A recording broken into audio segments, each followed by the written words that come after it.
Hello everyone, this is Admiral Playerovski bringing you Atlantic Fleet. Battle of the Atlantic continued as Britain. We are in week 2 of December 1940 and we have got 9 squares on the tonnage wall. We've lost 11, so you could say by that metric we are losing.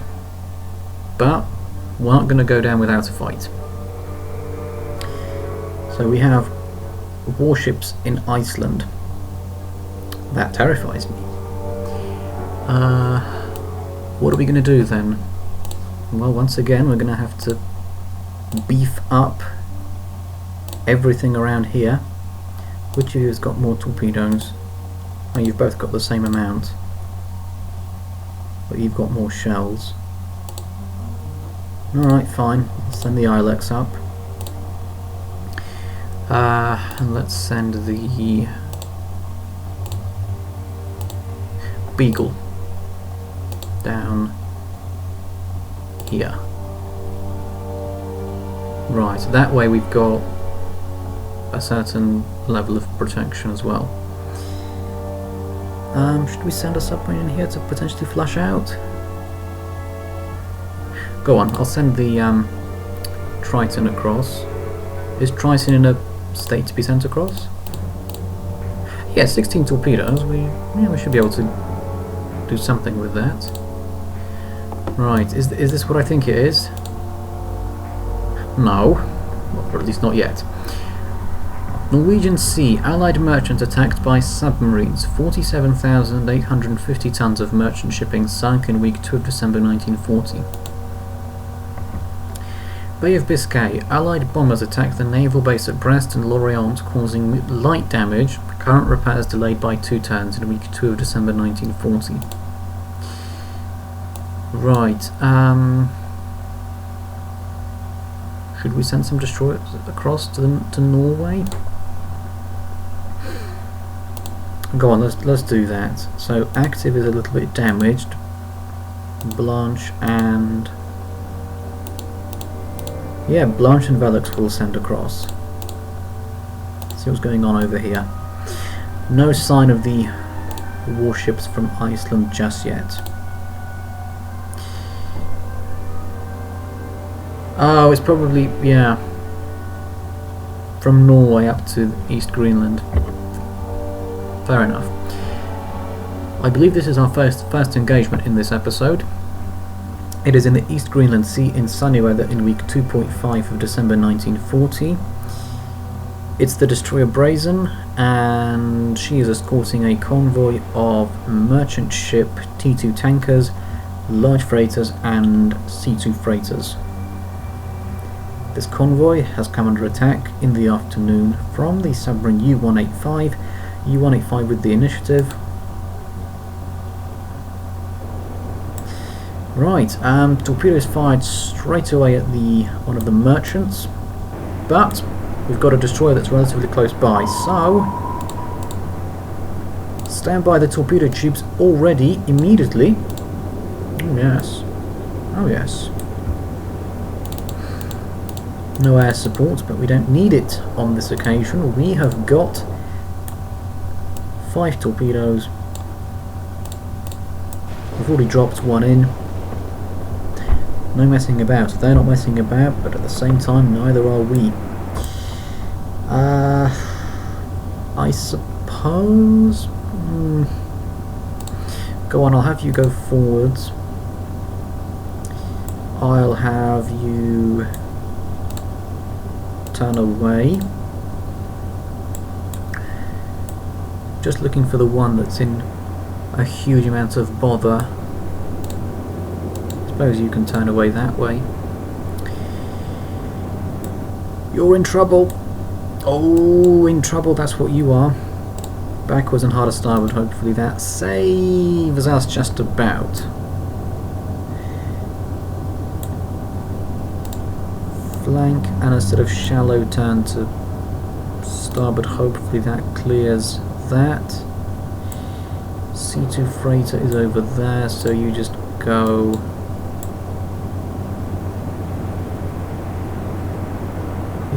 hard to port, I guess.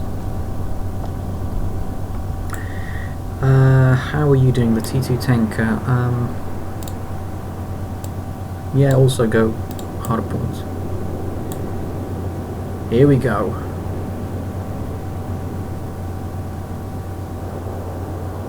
Oh, close. Yes! There it is. Convoy has been saved. Convoy has been saved. I repeat, convoy has been saved. Good. Good, good. That's a very nice to start things off. Action report. On the British side, the destroyer Brazen received no damage. All the merchant ships, so that'll be the T2 tankers, large freighters and C2 freighters, also with no damage whatsoever. On the German side, the submarine U-185 was sunk for 1,032 tons. Nothing sunk in either category on the British side. Warship tons sunk on the German side, 1,032. Merchant ship tons sunk on the German side, 0. 1,032 renown earned. See now... So now I'm a little bit confused. Was the engagement that we had earlier completely separate from what happened in the Norwegian Sea, and this is the submarine that attacked? Or were both of them together and they decided to split off? One goes up here and then one goes down here. 185 and 187 are sort of together-ish, close together I suppose. So my theory is that they probably did some very, very naughty things here and then they split off, trying to look for more prey. Unfortunately they ran into my escorts, which is where their run ended. But anyway, well, I say that and might not necessarily be true, but this time we were in the Faroe Islands in mostly sunny weather in week 2.5 of December 1940. The destroyers Acheron, Antelope and Beagle have come under attack from the submarine U-187 at night. U-187 with the initiative. So this will be interesting. Neither of us will have air support. It's just a case of, well, skill, I suppose. Skill and tactics. We're all really far away, aren't we, from... Alright, I don't even have a visual. Actually, no, I probably do have visual. Can I see it on the map? Yes. Alright, hard to decide what it is for you as well. I mean, I probably don't need all three destroyers going in, trying to close in for a torpedo run, but at the same time, what are they really going to do? You might as well. You might as well. And you never know what might happen. I mean, there have been times where I thought, oh yeah, this one's easily going to get there first, it'll be the one to clean up.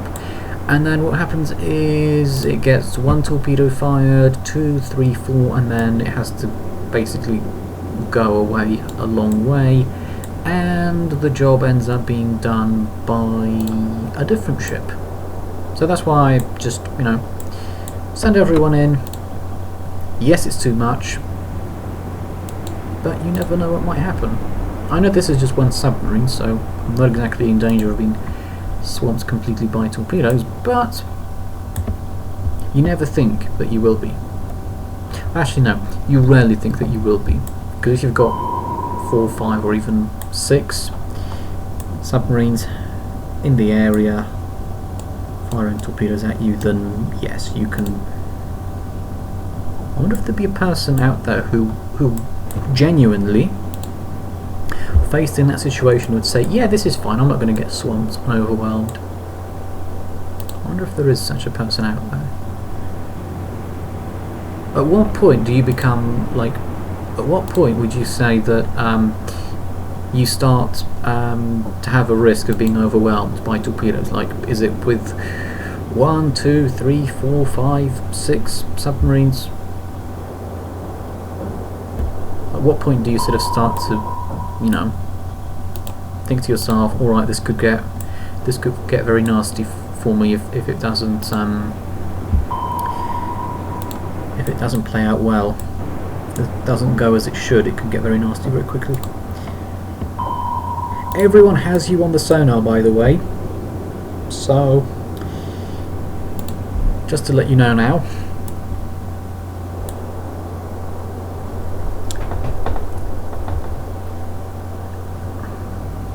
No action still, no response.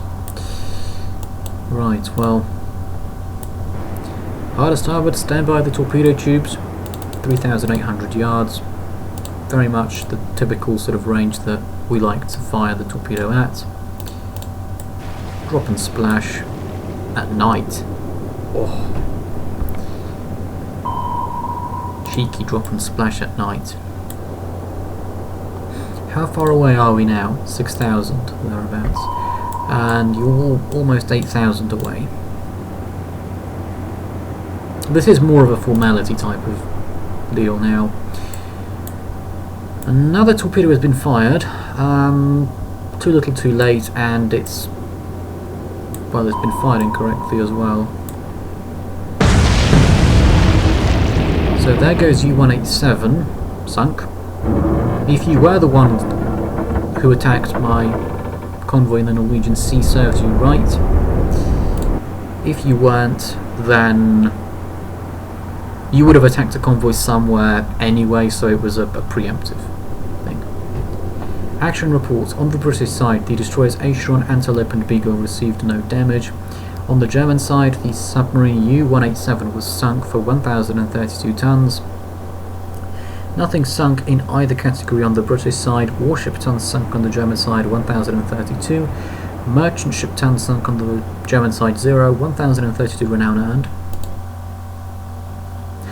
And so we end up in week 3 of December 1940. No sign of this mystery, or these mystery warships. They seem to have disappeared off. In that case, then I'll move you guys back. Look, could we move back here? Now, got the Brilliant over here and the Icarus over here. Realistically, the Brilliant should be... I'm not sure if I want to do that just now. Beagle should go up here. And Boreas should go over here. Jervis should go back over here, and Jackal should go back over here.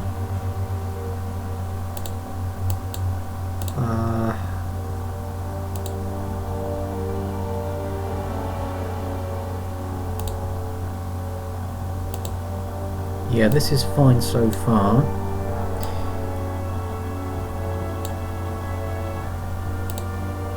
Trying to think what to do next.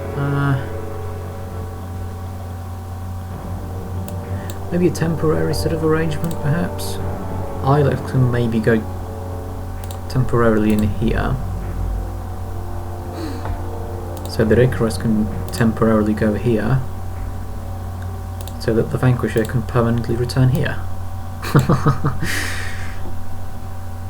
Right, I know it's a bit complicated. I know. Right, relatively quiet so far. See, I'm very glad I put ships up here, especially in the East Greenland Sea. We're getting a lot of engagements here now. East Greenland Sea, rainy weather, week 3.5 of December 1940. The destroyers Beagle and Brazen have come under attack in the evening from the submarines U-183 and U-221. The submarines have the initiative. No action. Oh, rather uneventful start to the engagement, and that's good. I'd much rather prefer that than having to dodge 8 torpedoes right from the get-go. Right, let's get you turned around. No air support, of course, but at the same time I'm not particularly surprised. Let's turn you 20 degrees to port. They're going to fire torpedoes fairly soon, I would imagine. If not now, then possibly on the next turn. Yeah, they're not going to be sticking around with them for long. Right, 7-3 for that. 6-7 here. I'm going to go another 10 degrees over here. 5-8, so relatively close. Here we go, U-221 with torpedoes. Torpedoes have been fired from U-221. Is this the one that's far away or close? Nope, it's this one here. Oh. Why would you go and fire torpedoes right now? I can maneuver and avoid them quite easily. Nevertheless, I would much prefer that than being hit at point blank range. So, yeah. One more close in, I think. Yeah, we're just about in firing range now, but we wouldn't have been if I had turned. So, that's why I just moved forward as opposed to trying to turn and launch torpedoes too soon, because if you go in and you turn too early and it goes wrong, then you're losing sort of momentum, really. Like, you're doing something, you've got a set aim of what you want to do. You want to you know how you want to do it, and then if you just not necessarily mess it up, because it's not, you can still end the engagement successfully, but you just lose time, and you lose time, they gain time. Why would you give them an advantage like that? I mean, that doesn't mean that they'll use the time wisely, but it's better to just not give time when you don't have to. So that's U-183 sunk. We have one more submarine left, which we can attack right now. Hard to starboard, stand by the torpedo tubes. Very simple.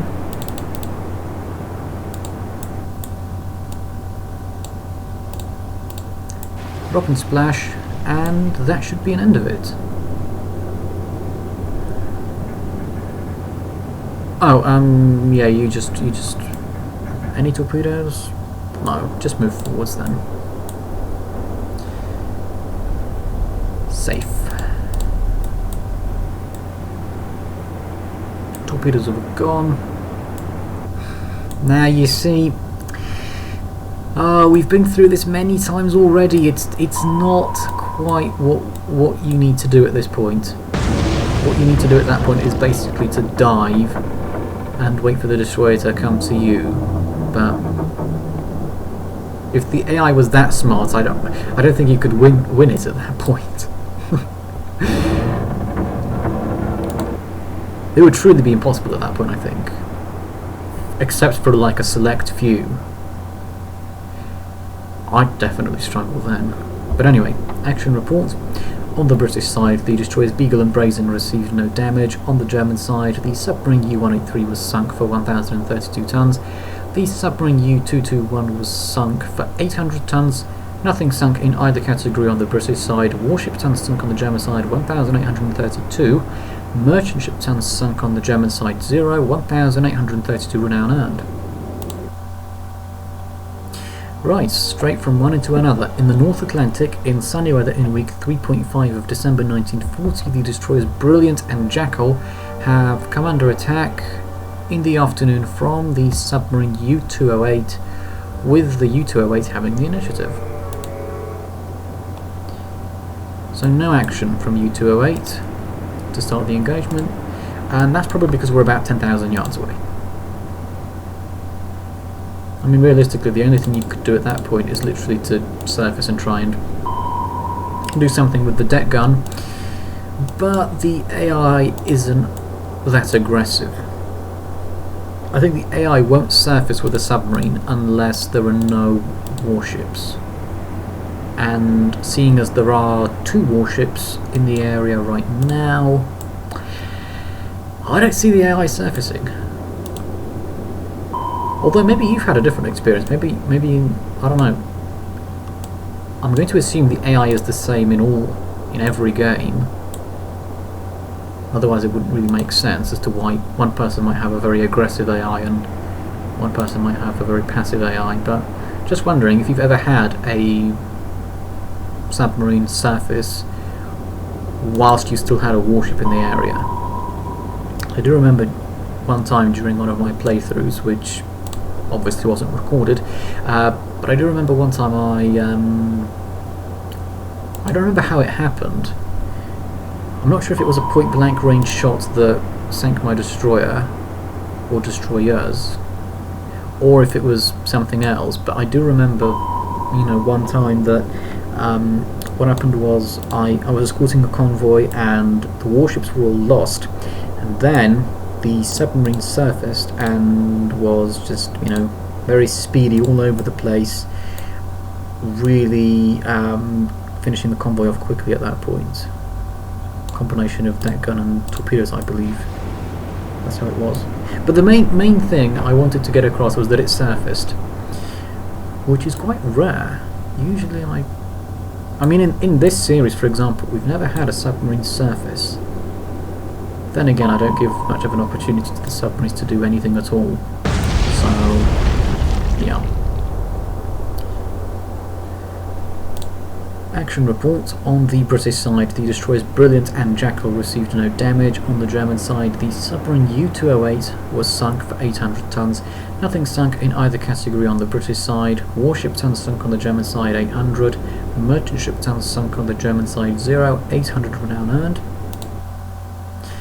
Bay of Biscay, Allied merchant attacked by submarines, 41,970 tons of merchant shipping sunk in week 3.5 of December 1940.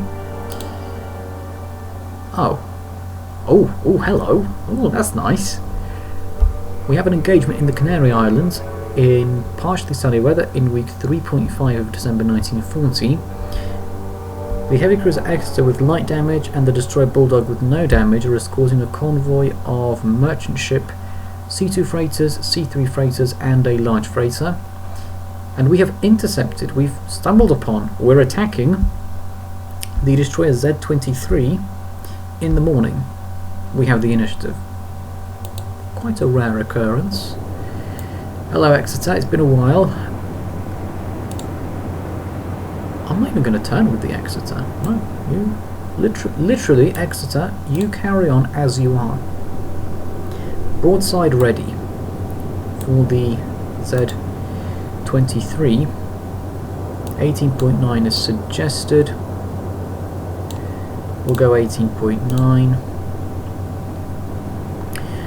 We do have a light wind, so I'll only correct by this much over here. And yeah, have we... I'm not sure if we've opened fire on this engagement, but if we haven't, then open fire. Shoot!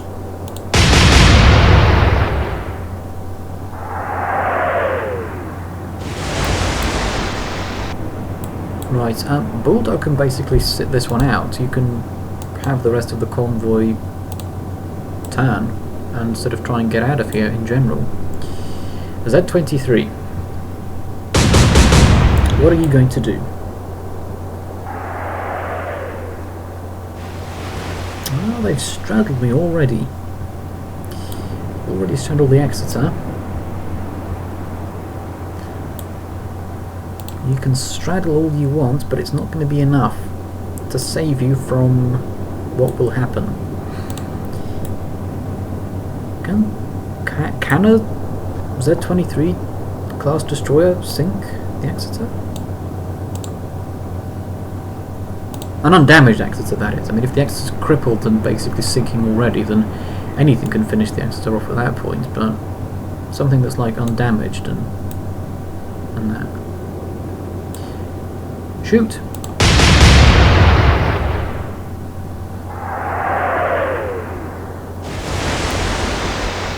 We need more Welly on the correction. Sorry, but we do. Right, Bulldog can continue making its way away. As for the rest of the convoy, you guys can go up to flank actually. The quicker you get out of here, the better.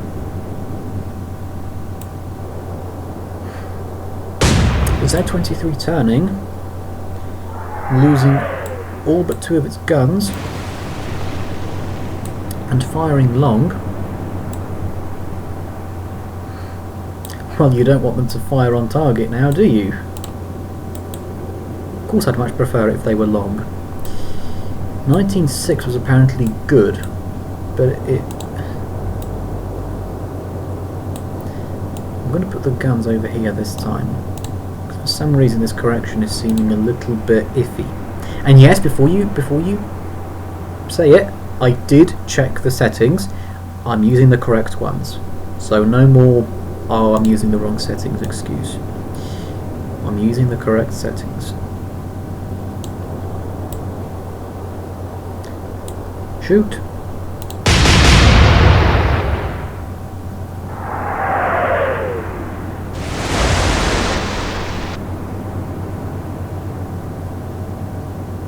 I think what I'm doing is overdoing it on the correction. I'm moving more and more, you know, to the right, and in reality, so are my shots. But either way, we have the advantage here. We have a heavy cruiser against a destroyer. Even if it's a pretty good destroyer. So those were long. They weren't short, they were long. Yeah, pretty much just continue as you are. No real danger to the Exeter. Right, let's take a look at what's going on here. This time I'm going to do hardly anything. They're telling me to decrease my elevation by quite a bit. Alright, fine, I'll go 18.3. Shoot!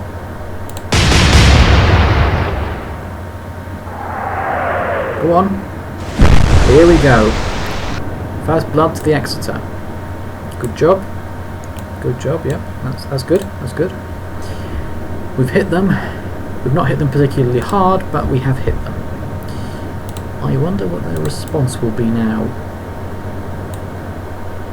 Nope, they're not. They're unfazed. They're going for it. They're not afraid. They've put a big hole in the side of the ship over here. Well, that is, I suppose, one way you can respond. But that's a bad response if you want to, you know, live. Then again, even if they had decided to disengage, I would have probably still chased them down. Yeah, never mind. It's probably the best response you had in the situation that you find yourself in. Right, 18.3 was... yeah, it was and wasn't at the same time. The time to drop it down to 16. I'll probably go about 16.7. Shoot.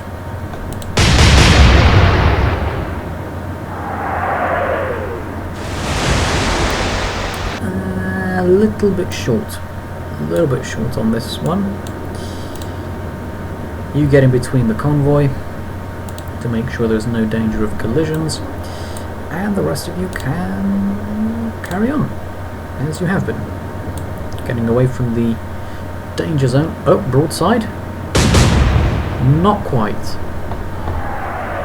More hits. Oh, 3 out of 3. Really? This is what we're doing now? Medium damage. Well, at least I'll agree with it being medium damage this time. AAA with light damage. But there are no aircraft in the area, so that's not really going to be critical damage. Oh, they've set me on fire, for goodness sake. Oh, very, very naughty. Naughty, naughty behaviour, that is. Unacceptable. Unacceptable. It'll have to be punished. Shoot.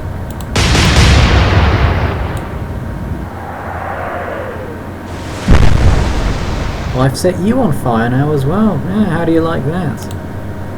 It hurts, doesn't it? But they're unfazed. Oh, we've damaged one of their turrets, it seems. They've hit me again. come on, I can't. Surely I'm not going to be saying that I'm struggling to defeat a destroyer with a heavy cruiser. I mean, that would be embarrassing and humiliating, and it would not be very good at all. I'm not struggling. Shoot. I'm not struggling to defeat the destroyer. See? Told ya. Now, I will admit I wasn't planning on a magazine detonation like that. Fireworks from the Z-23 nevertheless, however. And, well, if you decide to show fireworks, then you're gone. Of course, we know that ships, after they do suffer a magazine detonation, they tend to go under very quickly. Hero of the engagement, I suppose, the Exeter. Might want to get that fire put out later on. Action report. On the British side, the destroyer, the heavy cruiser Exeter, received medium damage. The destroyer Bulldog received no damage, and all the merchant ships received no damage. So that'll be the C2 freighters, the C3 freighters, and the large freighter. On the German side, the destroyer Z-23 was sunk for 2,600 tons. Nothing sunk in either category on the British side. Warship tons sunk on the German side, 2,600. Merchant ship tons sunk on the German side, 0, 2,600 renown earned. Right, I will check how long this episode has been going on for, and if it's a suitable time, I will wrap it up. So, back in a tick. So my trusted recorder says that we have been going for 32 minutes, and I think 32 minutes is a good place to end things for now. So we have got 1, 2, 3, 4, 5, 6, 7, 8, 9 squares on the tonnage war still. In terms of stats, we have got 17 naval vessels sunk for almost 100,000 tons. Merchant sunk is approaching 700, it's 666, 2.5 million tons lost. Naval vessels sunk for Germany, however, is 160, and they have breached now the 350,000 mark. Tonnage has gone up quite a bit though, to 157,000 being lost per month, but that is because we're going to get a new month soon anyway, so that'll come down. I'm not sure by how much, but it probably will do. If we have a look at ships lost, British side over here, not that many. Or you could say it is quite a lot, but when you compare it to the German losses so far in this Battle of the Atlantic campaign, it's, you know, blue smaller than red. And ultimately, you know, if we can keep that sort of ratio up, which is still 9-1 by the way, for every one ship that we're losing, they're losing 9. Very expensive. How long can they keep that up for? I don't know. I'm hoping not long. Well, I'm hoping for long enough that they don't starve us completely. But anyway, that is all from Admiral Playerovski for this video. If you're enjoying the series, if you enjoy the content, leave a like and subscribe. Thank you for watching this video. I hope to see you in my next video. Bye bye for now.